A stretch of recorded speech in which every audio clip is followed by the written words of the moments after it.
살아계신 하나님 감사합니다. 저희를 교회로 부르시어 오직 주님의 사랑이 매여 서로 사랑하며 위로하게 하심을 감사드립니다. 오늘도 주님께 우리의 첫 시간을 드립니다. 우리의 첫 시간을 드림으로 우리의 모든 것이 주님의 것임을 선포합니다. 이 시간 어제의 나를 자복하며 회개의 기도를 드립니다. 우리의 마음을 돌아봅니다. 우리의 마음이 하나님과 세상으로 두 마음을 갖고 있지 않은지 돌아봅니다. 오직 주님만을 바라보는 한 마음으로 살아가기를 원합니다. 그리하여 우리 안에 일어나는 모든 일이 주님을 더 알아가는 데 사용되는 선이 되게 하여 주시옵소서. 예수님의 이름으로 기도하오며 하늘에 계신 아버지, 오늘 제가 주님의 임재 안에서 살고 주님을 더욱더 기쁘시게 하기를 기도합니다. 주 예수님, 오늘 제가 저의 십자가를 지고 주님을 따르기를 기도합니다. 성령님, 오늘 성령님이 저를 충만하게 채워주시고 성령의 열매, 사랑과 희락과 화평과 오래 참음과 자비와 양성과 충성과 온유와 절제가 제 삶 속에서 익어갈 수 있도록 해 주시기를 기도합니다. 아멘. 오늘 오후 12시에는 아바드 예배가 있습니다. 다 함께 노방전도 후에 주님께 예배로 나아갑니다. 기대한 마음으로 오셔서 은혜 누리시기를 바랍니다. 말씀을 나누겠습니다. 오늘 우리에게 주신 하나님의 말씀은 고린도후서 7장 8절에서 16절까지의 말씀입니다. 저와 여러분이 한 절씩 교독하겠습니다. 그러므로 내가 편지로 너희를 근심하게 한 것을 후회하였으나 지금은 후회하지 아니함은 그 편지가 너희로 잠시만 근심하게 한 줄을 알미라. 내가 지금 기뻐함은 너희로 근심하게 한 까닭이 아니요 도리어 너희가 근심함으로 회개에 이른 까닭이라. 너희가 하나님의 뜻대로 근심하게 된 것은 우리에게서 아무 해도 받지 않게 하려 함이라. 하나님의 뜻대로 하는 근심은 후회할 것이 없는 구원에 이르게 하는 회개를 이루는 것이요 세상 근심은 사망을 이루는 것이라. 보라, 하나님의 뜻대로 하게 된 이 근심이 너희로 얼마나 간절하게 하며 얼마나 변증하게 하며 얼마나 분하게 하며 얼마나 두렵게 하며 얼마나 사모하게 하며 얼마나 열심 있게 하며 얼마나 벌하게 하였는가. 너희가 그 일에 대하여 일체의 너희 자신의 깨끗함을 나타내었느니라. 그런즉 내가 너희에게 쓴 것은 불의를 행한 자를 위한 것도 아니요 그 불의를 당한 자를 위한 것도 아니요 오직 우리를 위한 너희의 간절함이 하나님 앞에서 너희에게 나타나게 하려 함이로다. 이로 말미암아 우리가 위로를 받았고 우리가 받은 위로 위에 디도의 기쁨으로 우리가 더욱 많이 기뻐함은 그의 마음이 너희 무리로 말미암아 안심함을 얻었음이라. 내가 그에게 너희를 위하여 자랑한 것이 있더라도 부끄럽지 아니하니 우리가 너희에게 이른 말이 다 참된 것 같이 디도 앞에서 우리가 자랑한 것도 참되게 되었도다. 그가 너의 모든 사람들이 두려움과 떨므로 자기를 영접하여 순종한 것을 생각하고 너희를 향하여 그의 심정이 더욱 깊었으니 함께 읽겠습니다. 내가 범사에 너희를 신뢰하게 된 것을 기뻐하노라. 아멘. 낙심하던 사도 바울께서 디도의 보고를 듣고 위로와 기쁨을 얻으셨습니다. 오늘 본문을 통해서 고린도 교회 성도들의 회개로 말미암아 얻은 기쁨과 위로에 대해서 말씀해 주고 계십니다. 오늘 본문은 총 세 문맥으로 나누어서 묵상하도록 하겠습니다.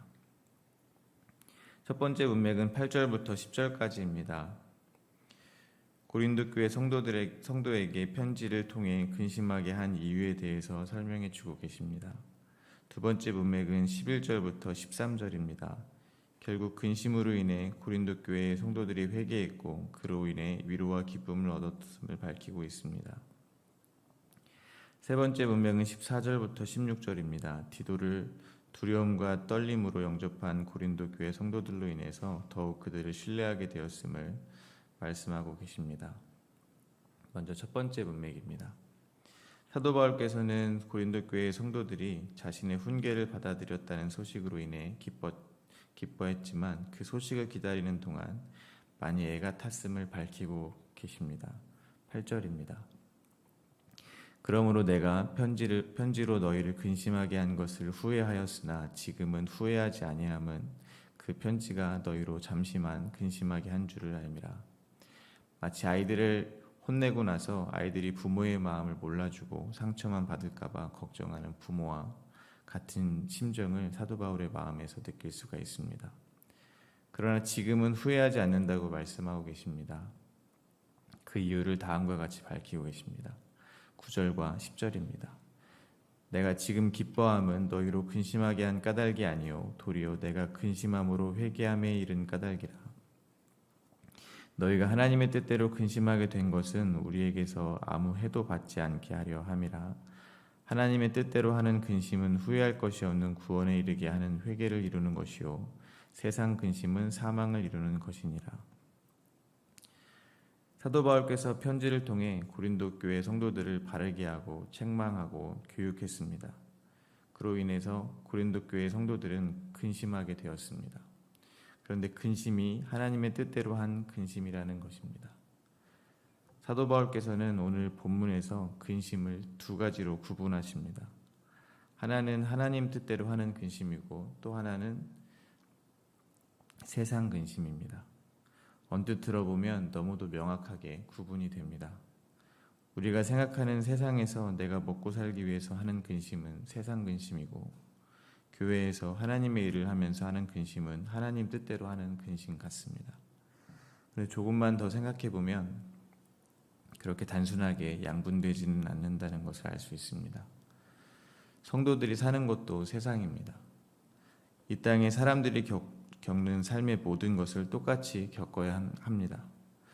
먹고 살기 위해 노력해야 합니다. 거저 주어지지 않습니다. 공부를 열심히 해야 성적이 잘 나옵니다. 제가 믿음이 아무리 좋다고 한들 시험 공부를 하지 않는데 100점을 맞을 수 없습니다. 제가 아무리 믿음이 좋다고 한들 병에 걸리지 않을 수가 없습니다. 하나님을 믿든지 안 믿든지 이 땅에서 살아가는 모든 사람들은 모두 같은 걱정을 하게 되어 있다는 것입니다. 그런데 사도 바울께서 말씀하고 계시는 근심의 결과는 하늘과 땅 차이입니다. 하나는 구원이요, 하나는 사망입니다. 다시 한번 말씀드리지만 단순하게 주님의 나라를 어떻게 확장할까 이런 걱정을 매일 하면 구원이고 어떻게 하면 사업을 일으킬까 걱정하면 사망이라는 것이 아닙니다. 그렇다면 첫 번째 문맥을 통해 생각해야 될 것은 무엇이겠습니까? 그것은 바로 하나님의 뜻대로입니다. 하나님의 뜻대로라는 것은 하나님이 계획하셨다는 말입니다. 하나님이 처음부터 이 과정에 있었음을 말하는 것입니다. 고린도 교회의 성도들을 구속하시기 위해 창세로부터 이미 모든 게 계획되어 있었다는 것입니다. 천지를 지으신 주님께서 모든 것을 주관하고 있었다는 뜻입니다. 하나님의 뜻대로 하는 근심의 결과는 구원입니다. 그렇다면 반드시 우리는 하나님의 뜻대로 근심을 해야 한다는 것입니다. 그렇기 때문에 하나님의 계획 안에서는 믿는 성도들은 반드시 근심을 하게 되어 있다는 것입니다. 예를 들면 같은 죄를 지어도 믿지 않는 이들은 죄의식이 없습니다. 먹고 살기 위해서 하는 일이기 때문에 당당합니다. 하지만 믿는 성도들은 하나님의 계획과 뜻대로 근심하게 되어 있습니다. 죄를 인식하게 된다는 것입니다. 하나님을 믿기 전에는 아무렇지도 않았던 일인데 이제 그것을 죄로 인식한다는 것입니다. 가정, 사회, 교회를 가리지 않고 죄가 드러나게 되어 있습니다. 심지어는 교회에서 찬양을 인도하고 회개를 하기도 합니다. 어느 때 그렇겠습니까? 찬양 인도를 통해서 나의 이름이 높아지기만을 바랬다는 것을 하나님께서 저에게 보여주실 때 그렇습니다. 봉사를 해도 마찬가지입니다. 하나님의 뜻대로 주님이 봉사를 통해 이웃을 사랑하는 것이 아니라 때로는 나의 평판을 높이기 위해서 했음을 보여주시기 때문에 그렇습니다. 그때 성도는 나는 정말로 하나님을 믿는 자인가? 하나님의 복음을 가지고도 나의 위상을 높이는 나는 정말 죄인 중에 죄인이라고 낙심하고 근심하게 되어 있다는 것입니다. 믿는 자들은 하나님의 뜻대로 근심하고 하나님의 뜻대로 죄를 깨닫고 하나님의 뜻대로 회개합니다. 그렇다면 사망으로 이끄는 세상 근심은 무엇이겠습니까? 믿지 않는 자들이 하는 모든 근심입니다. 왜냐하면 구원은 우리가 근심을 해서 또는 하지 않아서 받는 것이 아니고 구원은 오직 그리스도 예수를 믿는 믿음으로만 가능하기 때문입니다. 그 믿음을 선물로 받지 못한 이들이 하는 모든 근심은 자기의 죄를 깨닫게 하지 못합니다. 그러므로 사망에 이르는 것입니다. 잊지 마셔야 되는 것은 그들과 저희가 달라서 저희가 회개를 하는 것이 아닙니다. 저희가 더 의로워서 주님의 뜻에 따라 회개를 하는 것이 아닙니다. 그들도 저희도 똑같이 우리 앞날만을 위해서 노심초사하며 살아갑니다. 그러나 저희에게 하나님의 은혜가 임했을 뿐이라는 것입니다. 이어서 두 번째 문맥입니다. 사도 바울께서는 고린도 교회 성도들이 근심으로 인하여 변화된 모습에 기쁨을 감추지 못하십니다. 11절입니다. 보라, 하나님의 뜻대로 하게 된 이 근심이 너희를 얼마나 간절하게 하며 얼마나 변증하게 하며 얼마나 분하게 하며 얼마나 두렵게 하며 얼마나 사모하게 하며 얼마나 열심 있게 하며 얼마나 벌하게 하였는가. 너희가 그 일에 대하여 일체 너희 자신의 깨끗함을 나타내었느니라. 하나님의 뜻대로 한 근심이 그들을 변화시켰음을 말씀하고 계십니다. 첫 번째 문맥을 통해서 하나님의 뜻대로 하는 근심이 회개에 이른다고 사도 바울께서는 말씀해 주셨습니다. 그렇다면 지금 11절에서 고린도 교회 성도들의 변화는 무엇이겠습니까? 회개를 했다는 것입니다. 회개는 돌이키는 것입니다. 죄에서 돌이켜 구원에 이르는 것입니다. 그들은 구원에 대하여 간절해진 것입니다. 진리에 대하여 변증했을 것입니다.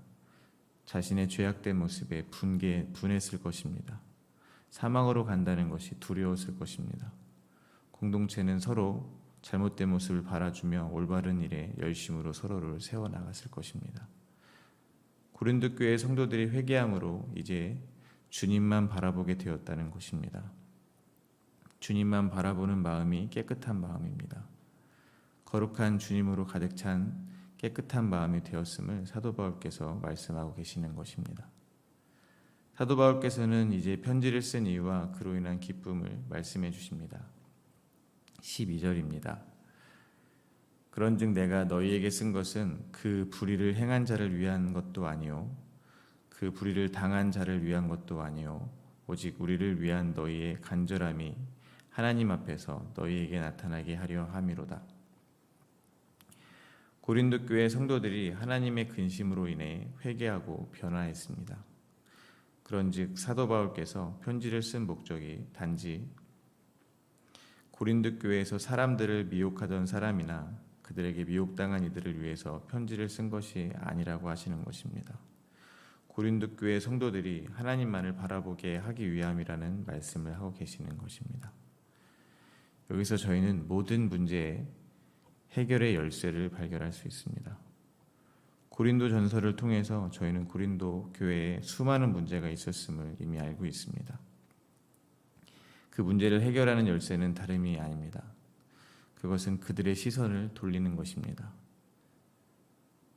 그들이 자기만 바라보던 시선을 주님만 바라보게 하는 것입니다. 저희들도 신앙생활을 하면 서로서로 자신의 어려움을 토로하기도 합니다. 믿을 만한 분들에게 자신의 이야기를 하며 방법을 찾는 것입니다. 기도를 부탁하기도 하고 경험을 경청하기도 합니다. 자신이 전도하거나 신앙교육을 시킨 사람이라면 더욱 애틋한 마음으로 이야기를 들어주고 조언을 해줍니다. 그때 가장 좋은 해결 방법은 그 사람으로 하여금 하나님을 바라보게 하는 것입니다. 하나님이 그 상황의 주관자이시며 하나님을 절대적으로 신뢰하게 하는 것입니다. 원수의 목전에서도 그 길이 주님이 인도하시는 길임을 깨닫게 해주는 것입니다. 더 좋은 방법은 자기가 겪었던 그 경험을 말씀해주며 그 사람의 마음에 공감해주는 것입니다. 함께 아파하고 함께 즐거워하면서 내가 먼저 갔던 그 길을 갈 수 있도록 응원해 주는 것입니다. 12절을 보면 사도 바울은 이러한 표현을 합니다. 오직 우리를 위한 너희의 간절함이 하나님 앞에서 너희에게 나타나게 하려 함이로라. 회개하게 된 고린도 교회 성도들이 왜 사도 바울을 간절하게 바라게 되는 것일까요? 이유는 복음을 듣고 싶기 때문입니다. 그들도 사도 바울께 위로를 얻고 싶기 때문입니다. 예를 들어보겠습니다. 복음서를 보면 세리 및 죄인들과 식사하시는 예수님에게 바리새인들이 질문을 합니다. 어찌하여 예수님은 죄인들과 식사를 하시는가?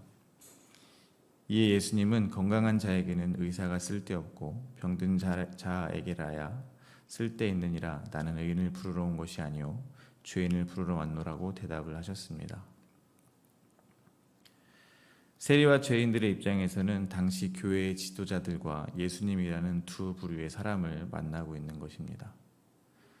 세리와 죄인들은 자신들의 삶은 이미 죄로 드러난 상황에서 자신을 정죄하는 바리새인보다는 올바른 복음으로 자신의 삶을 회복시켜 주시는 예수님을 더 간절하게 바라게 될 것입니다. 저희들도 마찬가지입니다. 저희들은 한 주간 세상을 살면서 성도로서의 삶을 지켜내기 위해 고린도 교회의 성도들처럼 간절하게 때로는 죄악된 자신과 세상에 분을 내기도 하고 변하지 않는 자신의 죄악된 모습에 천국에 가지 못할까 두려워하기도 하며 그렇게 살지만 꽤 자주 주님만 바라보는 깨끗한 마음을 지키기를 실패합니다. 형제를 미워하기도 하고 탐심의 눈이 가리워지기도 합니다. 하나님의 방식이 아닌 우리의 방식을 더 의지하기도 합니다. 그럴 때면 교회에 가서 자기의 마음을 공감해주고 우리의 죄악에도 불구하고 이 모든 삶이 주님의 뜻과 계획에서 벗어날 수 없고 주님은 우리를 위해 십자가를 지셨고 그 사랑은 변하지 않고 결국 우리를 주님의 나라로 이끌 것이라는 소망을 이야기해주는 나와 같은 성도들이 만나고 싶어지는 것입니다. 믿음에 장성한 사람들이 보여주시는 예수 그리스도의 사랑이 간절해지는 것입니다. 하나님은 나의 아버지가 되시고 나는 하나님의 자녀가 된다는 복음의 소식을 자꾸만 듣고 또 듣고 싶어지는 것입니다. 이와 같이 사도 바울과 고린도 교회 성도들은 복음으로 서로를 위로하고 위로를 받는 것입니다. 13절입니다. 이로 말미암아 우리가 위로를 받았고 우리가 받은 위로 위에 디도의 기쁨으로 우리가 더욱 많이 기뻐함은 그의 마음이 너희 무리로 말미암아 안심함을 얻었음이라. 이어서 세 번째 문맥입니다. 사도 바울 대신에 방문한 디도를 고린도 교회 성도들은 두려움과 떨므로 영접하고 순종했습니다. 이것으로 사도 바울은 고린도 교회의 성도들을 전적으로 신뢰하게 되었음을 기뻐합니다. 14절부터 16절입니다. 내가 그에게 너희를 위하여 자랑할 것이 있더라도 부끄럽지 아니하니 우리가 너희에게 이른 말이 다 참된 것 같이 디도 앞에서 우리가 자랑한 것도 참되게 되었도다. 그가 너희 모든 사람들이 두려움과 떨므로 자기를 영접하여 순종한 것을 생각하고 너희를 향하여 그의 심정이 더욱 깊었으니 내가 범사에 너희를 신뢰하게 된 것을 기뻐하노라. 14절을 통해서 디도가 고린도 교회에 가기를 망설였음을 추측할 수 있습니다. 문제가 많은 사람들에게 가는 것이 결코 마음 편한 일은 아닐 것입니다. 사도 바울에 대해서 반대하는 이들에게 가는 것이 해코지를 당할까 두려웠을 수도 있습니다. 그런데 사도 바울이 디도에게 고린도 교회 성도들을 자랑하며 그들을 애정으로 변호한 것입니다. 그런데 실제로 고린도 교회 성도들이 회개하게 되었으니 이제 부끄럽지 않게 되었다는 것입니다.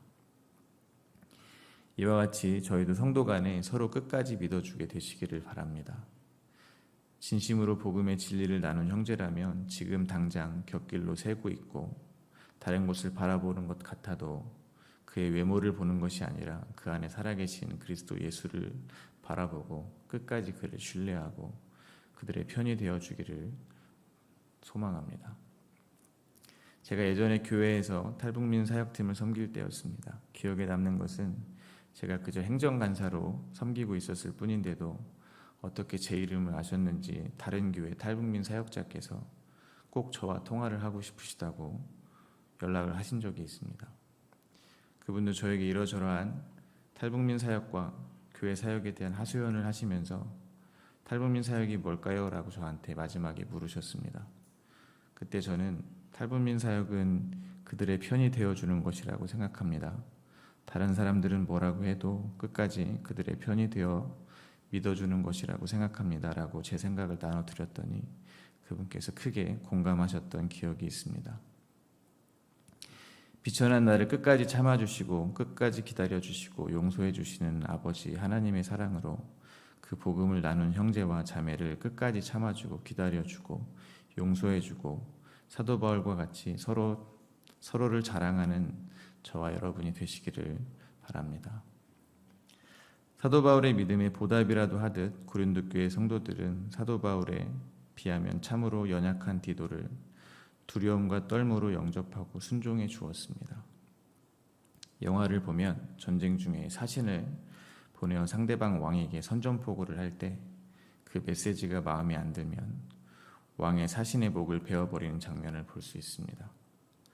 고린도 교회 성도들은 자기가 직접 오지 않고 어린 디도를 보낸 것을 기분 나빠할 수도 있습니다. 그런데 디도를 두려움과 떨므로 영접했다는 것은 디도가 편지를 들고 왔을 때 디도를 사도 바울과 같은 권위로 받아들였다는 것입니다. 이는 고린도 교회의 성도들이 사도 바울 안에 있는 그리스도 예수를 디도에게서도 동일하게 본 것입니다. 이로 인해 사도 바울은 고린도 교회 성도들을 전적으로 신뢰하게 된 것을 기뻐하신다고 하시는 것입니다. 말씀을 맺겠습니다. 오늘 본문을 나누며 저의 가슴속에 가장 많이 남는 것은 하나님의 뜻대로 모든 게 이루어졌다는 것입니다. 사도 바울은 자신이 편지를 쓴 것을 후회할 만큼 불안해했으며 디도는 사도 바울께서 고린도 교회 성도들을 자랑하며 안심시켜줘야 할 만큼 두려워했습니다. 그렇게 연약한 사람들 가운데서 고린도 교회 교인들과 사도 바울 그리고 디도 모두에게 하나님만 드러나시는 하나님의 뜻은 온전히 이루어진 것입니다. 서로가 서로에게 그 속에 살아계신 주님만을 바라보게 했다는 것입니다. 그것이 그들에게 유일한 위로였고 진정한 기쁨이 되었습니다. 저희들도 오늘 하루 전적으로 주님만 바라보게 되시는 하루가 되시기를 소망합니다.